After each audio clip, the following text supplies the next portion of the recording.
आज दूसरा दिन है और मुझे कई बच्चों से फीडबैक आया है कि ये एक्सरसाइज शुरू रखना चाहिए, तो इसलिए this is my episode number 2।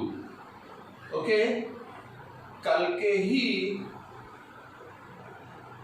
Linear equation in 2 variable के लेक्चर को आज थोड़ा सा आगे बढ़ाते हैं और थोड़े लंबे समय के लिए बढ़ाते हैं। एक चीज़ जो मैं सबसे पहले बोलना चाहूँगा कि if you have got any questions, you have my phone number, you can call, or if you are doing some exercise at home and if you are unable to solve any problem, you can send that question on WhatsApp to me and you will get the answer duly.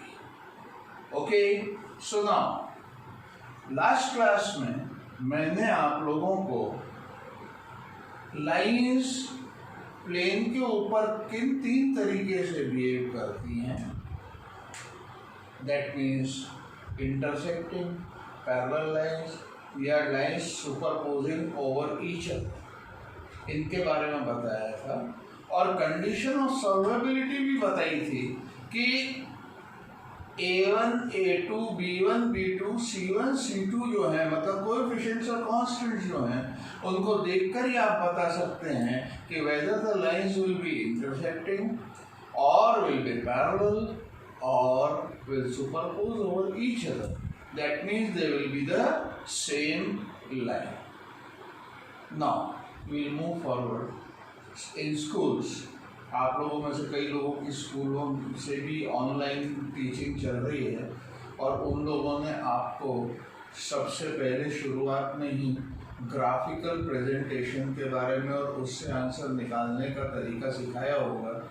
मैं थोड़ा उल्टी हो गई हूँ, मैं पहले वो नहीं सिखाऊंगा, पहले समझ तो लो कि उसमें क्या होगा क्या नहीं होगा, उसके बाद ग्राफ बनाओ। तो इसके लिए सबसे पहले आप लोगों को कुछ चीज़ें समझना बहुत ज़्यादा ज़रूरी हैं, ताकि उसके बाद अगर उसका ग्राफ बनाओगे तो यू विल हैव आपका परफेक्शन आएगा। और ध्यान रहे कि ग्राफ का एक बोर्ड में 4 मार्क्स का क्वेश्चन होता है। 4 मार्क यानी कि 80 मार्क में से 4 मार्क यानी 5% हो गए। 5% के लिए आपका परफेक्शन आना चाहिए ग्राफ में। अब कई बार क्या होता है, I give you an example. Suppose करो कि आपको 2 इक्वेशंस दे दिए गए और वो जो 2 इक्वेशंस आपको दिए हुए हैं, उन 2 इक्वेशंस में आपने अगर ग्राफ बनाना शुरू किया और सपोज करो कि उसमें x की वैल्यू 80 है और y की वैल्यू 60 है। अब आप क्या करोगे, सीधा सीधा इस ढंग से ग्राफ बनाओगे। यहाँ पर 0, 1, 2, 3, 4, 5 ऐसा लिखना चालू कर दोगे चारों तरफ। ओके, उसके बाद क्या होगा, अब x equal to 80, y equal to 60। अगर इस ढंग से आप प्लॉट करने के लिए जाओगे तो it will come somewhere here, मतलब बोर्ड से यानी कि आपके पेपर से बहुत बाहर कहीं ना कहीं आएगा और यहाँ पर आपको ऐसा दिखेगा as if the lines are parallel, but they are not parallel, both are intersecting and they are intersecting at a point 80, 60। और उस पॉइंट तक पहुंचने के लिए अगर आप ये 1, 2, 3, 4, 5 वगैरह लगाओगे तो आपको 80, 60 वहां पर बाहर मिलेगा। दूसरा एक और, सपोज करो कि आपको पास कोई ऐसा क्वेश्चन है जिसमें जो आंसर है x की वैल्यू 5/3, y की value 7/3। Now these are non-terminating but repeating decimals, 5/3 and 7/3। और अगर आप आपको ये आंसर पहले से नहीं मालूम होगा और आप ग्राफ के ऊपर लाइंस बनाओगे तो आपको दिखेगा क्या? इतना परफेक्शन तो अपने हाथ में है नहीं, ना अपने इंस्ट्रूमेंट्स में, किसी चीज में नहीं है। तो अगर आप उसको बनाओगे उस ग्राफ को तो आपको ऐसा लगेगा जैसे ये पॉइंट जो है ये 1.5 और 2.5 के 1.5, 2.5 से निकल रहा है, जबकि actually that the answer is not 1.5 and 2.5। 1.5 means 3/2, 1.5 means 3/2 और 5/3 का मतलब क्या होता है? 1.6, ठीक है। 5/3 मतलब 1.6 और यह 1.5, आपका आंसर हो जाएगा गलत। तो इसीलिए पहले अगर आपको आपका आंसर मालूम है तो आप अकॉर्डिंगली ग्राफ को श्रिंक कर दोगे। यहाँ पर 10, 20, 30, 40, 50, 60, 70, 80 वगैरह वगैरह वगैरह चालू रखोगे। इधर अगेन 10, 20, 30, 40, 1, 2, 3, 4 की जगह पर तो आपका वो 80,60 जो है वो बाकायदा यहाँ पर पेज के ऊपर ही, आपके ग्राफ के ऊपर ही बनेगा, बाहर कहीं जाने की जरूरत नहीं पड़ेगी। तो मेरा ये कहना है कि अगर आप लोग ग्राफ, देखिए 5 मार्क का सवाल होता है 80 में से, 80 में से 5 मार्क मतलब बहुत मायने रखते हैं। कुछ लोगों के लिए तो फुल मार्क्स का मामला हो जाता है और कुछ लोगों के लिए पास होने के लिए वो 5 मार्क्स बड़े काम आते हैं। तो इसलिए 4 मार्क, 4 मार्क, 5 नहीं, 5 मेरे मुंह से गलती से निकल गया, 4 मार्क दैट इज 5%। ओके, लेकिन तो इट इज बेटर कि उस मामले में थोड़ी सी मक्कारी कर ली जाए। तो मक्कारी क्या है? मक्कारी एक ही, आपको पहले तो सबसे पहले ये पता रहना चाहिए, ग्राफ बनाने से पहले ही आपको ये पता रहना चाहिए कि ग्राफ किस तरीके का बनेगा। किस तरीके का मतलब, अब इंटरसेक्टिंग लाइंस होगी मतलब यूनिक सॉल्यूशन मिलेगा, या नो सॉल्यूशन यानी कि पैरेलल लाइंस मिलेंगी, या इनफाइनाइटली मैनी सॉल्यूशन मतलब लाइंस सुपरपोज होंगी एक के ऊपर दूसरे। इसके बारे में मैं कल चर्चा कर चुका हूँ। तो सबसे पहले जैसे ही आपको कोई क्वेश्चन आए, solve graphically the following system of simultaneous linear equations, पहला काम जो आप सबसे पहले करेंगे वो करेंगे कि सबसे पहले दोनों इक्वेशंस को देख के जज करेंगे कि whether it has got unique solution और पैरेलल लाइंस और इनफाइनाइटली मैनी सॉल्यूशंस। ओके, तो उसके लिए जो मैंने अपने पिछले लेक्चर में जो आपको बताया था कंडीशन ऑफ सॉल्वेबिलिटी, उस कंडीशन ऑफ सॉल्वेबिलिटी का उपयोग करके पहले तो आप चेक कर लें कि वेदर आपने हमाली करना चाहिए या नहीं, या फिर सीधा लिख देना चाहिए कि भैया सेम लाइन है या पैरेलल लाइन है। तो उसके लिए कंडीशन ऑफ सॉल्वेबिलिटी देख लो, ये हो गई पहली मक्कारी। दूसरी अलजेब्रिकली अगर यूनिक सॉल्यूशन आ रहा है, कंडीशन ऑफ सॉल्वेबिलिटी से चेक करने के बाद अगर यूनिक सॉल्यूशन आ रहा है तो सबसे पहले अलजेब्रिक मेथड्स, कोई भी मेथड जो आप कर सकते हो वो करके, और सबसे पहले x और y की वैल्यू आप रफ में निकाल के रखो। ये मैं क्यों बोल रहा हूँ? अभी मैंने थोड़ी देर पहले एग्जांपल दिया था कि x = 80, y = 60, और आप यहाँ पर 1 2 3 4 5 -1 -2 -3 -4 -5 यहाँ पर ऊपर नीचे प्लस माइनस वगैरह x और y एक्सिस में 1 2 3 4 5 से शुरू कर दो। और अगर वो जो क्वेश्चन आपको दिया हुआ है उसका आंसर x = 80, y = 60 है, तो होगा क्या? आपकी यहाँ पर या तो पैरेलल लाइन जैसी दिखने वाली, क्योंकि आंसर तो यहाँ पर कहीं पर इंटरसेक्शन होना है ऊपर, तो जैसी दिखने वाली दो लाइंस दिखाई देगी, या फिर अगर आपको थोड़ी सी टेढ़ी लाइंस भी दिखेंगी तो आंसर तो आपके ग्राफ के ऊपर आना ही नहीं है।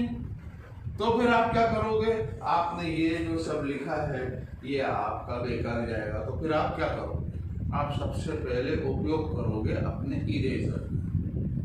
और जब आप इसको इरेज करने की कोशिश करोगे और करोगे, दो चीजें हो सकती। पहला, आपका ग्राफ गंदा हो जाएगा। दूसरा, कई बार आप लोगों के साथ हर एक ना एक बार तो हुआ होगा कि इरेज करते समय कागज फट जाए। हर एक के साथ होता है, हर एक के साथ होता है 100%। कोई भी ऐसा व्यक्ति अगर वो बोल रहा है कि नहीं फटता तो समझ लो, और नहीं फटा कभी तो समझ लो झूठ बोल रहा है, सीधी बात। और आपका बोर्ड की एग्जाम में जो ग्राफ का पेपर होता है वो अटैच आता है और एक ही आता है आपकी आंसर शीट के साथ, और अगर वो फट गया तो दूसरा नहीं मिलता। तो या तो आपका क्वेश्चन इस हिसाब से चला गया, या फिर इतना गंदा बनेगा इरेज करने की वजह से कि जो चेक करने वाले उसी की इच्छा नहीं होगी कि मैं इसको पूरे 4 मार्क्स दूं, 1 आध 2 मार्क्स तो काट दूं। तो जिसको फुल मार्क्स आने वाले हैं, जिसको फुल मार्क्स आने वाले हैं, वो बेचारा 98, 97, 96 वगैरह पर रह जाता है। तो मेरे ख्याल से ये मक्कारी करना ज़्यादा बेहतर है, ये मक्कारी करना ज़्यादा बेहतर है, उसके बिना काम नहीं चलेगा। तो सबसे पहला काम ग्राफ का क्वेश्चन आपका आएगा, इसीलिए मैं ग्राफ से पहले आप लोगों को ये सारी बातें बता रहा हूँ। ग्राफ में बाद में पढ़ूंगा, ग्राफ से पहले अभी मैं 2 मेथड्स आपको पहले समझाऊंगा जो कि अलजेब्रिक मेथड्स हैं, जिसकी वजह से आप x और y की यानी कि दोनों वेरिएट्स की वैल्यू यानी कि एब्सिसा और ऑर्डिनेट दोनों आप पहले निकाल लोगे, जिससे कि आप शांति से बहुत साफ तरीके से अच्छे ढंग से आपका जो ग्राफ का क्वेश्चन है वो कर पाओगे और 4 से 4 मार्क्स ले आओगे। तो अब अपन शुरू करते हैं। तो first of all, before going towards graph, I am going to teach you 2 methods which will be very handy to you in finding out the value of the variables.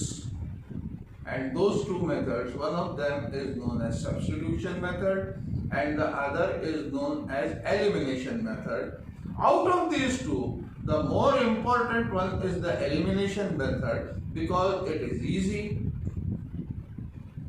it can be done very fast, and most of the questions can be solved by that method.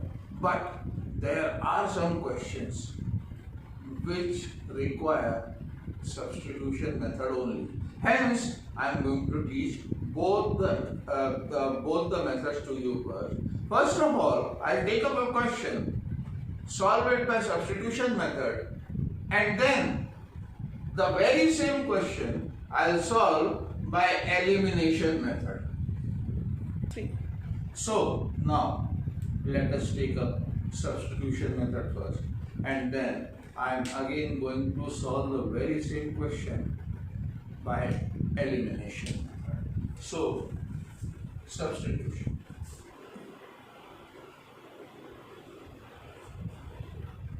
What do you mean by substitution? You have got 2 equations in x and y or u and v, whatever the case may be, 2 variables. Okay.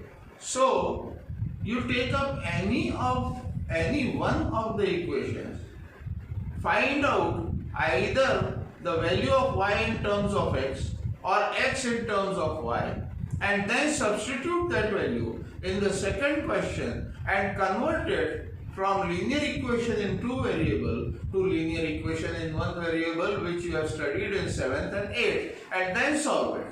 I take up this question, a simple question at that. X plus 2y equal to 4, equation number 1, and the other is 3x minus y equal to 5, equation number 2. No problem. Now see, first thing that I am going to do is equation number 2 implies I take up y on that side and 5 on this side, nothing but transposing. So I'll get y is equal to 3x minus 5. Y is equal to minus y will go there, so it will be plus y. Plus 5 will go on, come on this side, it will be minus 5 और उसको सीधा कर दिए. Y equal to 3x minus 5. Okay. Now I'll substitute this value of y in terms of x in equation number 1. So what am I going to get? I'll get 1 implies y की value है. Okay. So x plus 2 times 3x minus 5 equal to 4. Now this has converted into a linear equation in one variable. So this will become, this implies x plus 6x minus 10 equal to 4. Okay. This implies 7x is equal to 14, or I get x is equal to 2. Substituting this value in any of these two equations, first is comparatively easy. So I get 2 plus 2y equal to 4, or 2y equal to 2, or y equal to 1.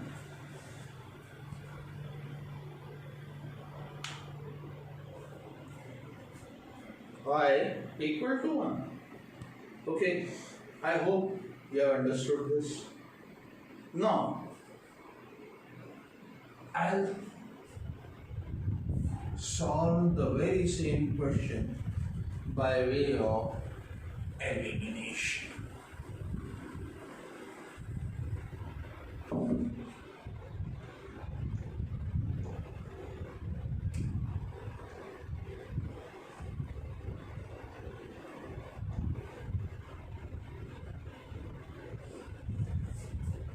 By way of elimination.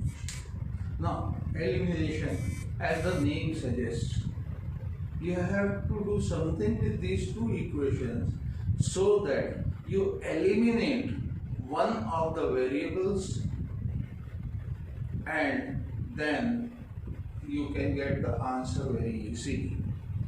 And to eliminate it, first I am going to eliminate x. First, I will eliminate x. Okay? To eliminate x, I will see the coefficients of x. The coefficients are 3 and 1. What will be the LCM of 3 and 1? It is going to be 3. That means I want 3 in front of x. To get the LCM of 3 and 1, the LCM is 3. Everybody knows it. चौथी class पांचवी class का बच्चा भी ये जानता है. तो मेरे को दोनों इक्वेशंस में x के सामने का जो कोएफिशिएंट है वो मेरे को LCM लेकर आना है. अब यहाँ पर तो बहुत इजी हो गया. यहाँ पर इजी कैसा हो गया? I write equation number 1 multiplied by 3 implies 3x plus 6y is equal to 12 and this will be my equation number 3. और फिर मेरे को ज़्यादा कुछ नहीं करना है. इक्वेशन 2 के साथ इसमें कोई ऑपरेशन नहीं करना है. ओके, सीधा सीधा क्या करूँगा मैं? 2 equation number 2 minus equation number 3.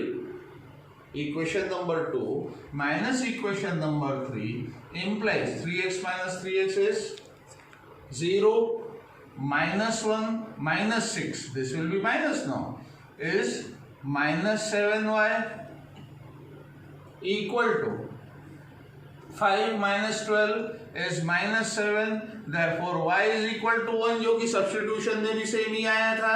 अब ये y equal to 1 अगर मैं यहाँ पर रखूंगा तो मेरी x equal to 2 आंसर आ जाएगा बाकायदा.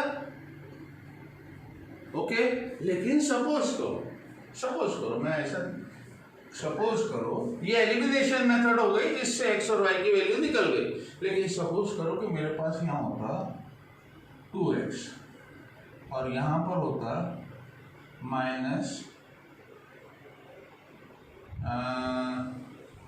2/3 2y इक्वल टू y। अब आंसर कुछ भी आ जाए, मैंने अपने मन से लिखा हुआ है इसलिए आंसर कुछ अजीब सा भी आ सकता है, अपने को उससे कोई मतलब नहीं है, अपने को तो मेथड सीखना ज़्यादा जरूरी है ना। अगर मेरे को x एलिमिनेट करना है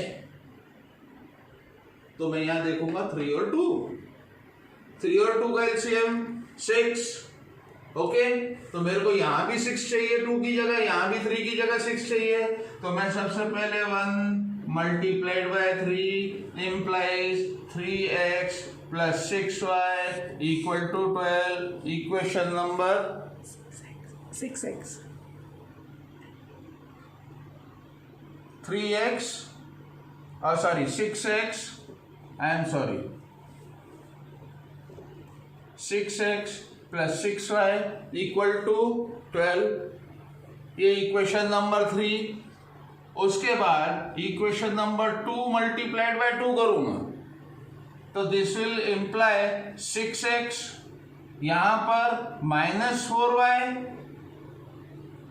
इक्वल टू 10, ये मेरे इक्वेशन नंबर 4। अब मैंने सेम ले आया जो कि ना 2 है ना 3 है, उनका एलसीएम है, मेरे को दोनों उसमें ऑपरेशन किया। अब मैं क्या करूंगा, इक्वेशन 3 माइनस इक्वेशन, और उससे मैं y की वैल्यू आराम से निकाल लूंगा, ओके। तो इस ढंग से आप एलिमिनेशन मेथड को भी यूज कर सकते हो। तो अपना क्या हुआ, सब्स्टिट्यूशन मेथड, एलिमिनेशन मेथड। अब सब्स्टिट्यूशन मेथड और एलिमिनेशन मेथड का यूज करके आप x और y की वैल्यू निकाल लो। कंडीशन ऑफ सॉल्वेबिलिटी आपने पहले की थी और वो सही आ रही थी, तभी आपने ये दूसरी मक्कारी की।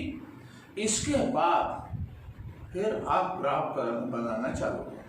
घबराने की कोई ज़रूरत नहीं है, क्योंकि बोर्ड एग्जाम की एक खासियत है कि अगर आपको 3 घंटे का समय दिया हुआ है तो अगर आपकी प्रैक्टिस प्रॉपर है, जो कि साल भर में हो जाएगी, तो आप 1.25 घंटे के अंदर क्वेश्चन पेपर कर सकते हो, उसी हिसाब से पेपर बनता है। इसलिए कोई व्यक्ति अगर ये बोले कि इतना सब करेंगे 4 मार्क के लिए करेंगे, अरे 4 मार्क बहुत इंपॉर्टेंट होते हैं, 4 मार्क के लिए करके तो देखो, कोई फर्क नहीं पड़ेगा, और बाद में मिटा देना उसको इरेजर से, रफ में पेंसिल से करके, तो ज़्यादा बेटर है।